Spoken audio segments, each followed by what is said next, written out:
I believe that diversity and equity is fundamental in our workplace to ensure an inclusive and fair environment for all that work there.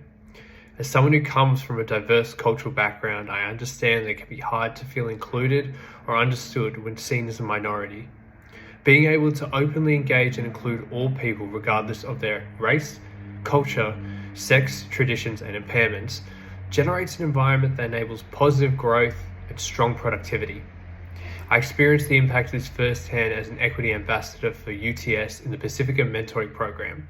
This program, run by the University's Centre of Social Justice and Inclusion, worked with high school students of Pacific Island background from socially disadvantaged areas and aimed to develop their understanding of tertiary education and allow them to make a more informed decision about post-high school. In this program, we incorporate aspects of the sustainability triple bottom line when developing weekly lessons, finding creative and innovative ways of communicating with students that were different to the traditional forms often taught in high school. We found that everyone learns new things differently, and by taking a creative approach to understanding new topics, more people would be actively engaged and relate to these things. This specific program taught me a lot about understanding that everyone learns differently and to not assume people receive the same opportunities as myself.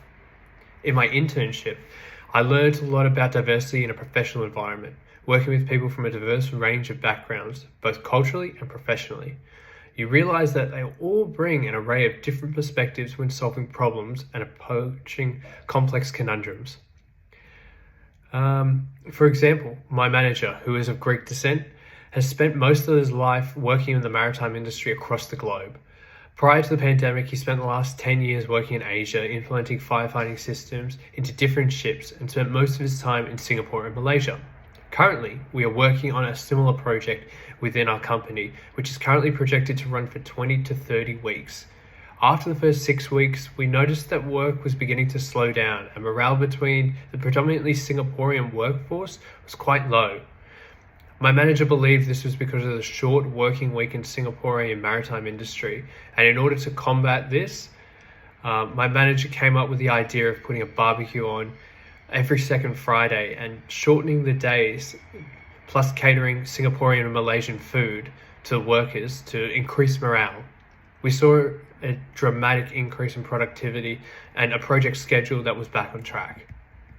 If I was asked to run a project, the first thing I would do in order to reduce friction would be to spend the first lesson allowing each member a chance to get to know each other.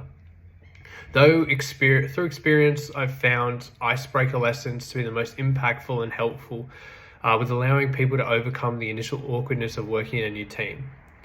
After this, I would give small tasks for teams of people, allowing each member to work with each other and get comfortable with each other's different styles.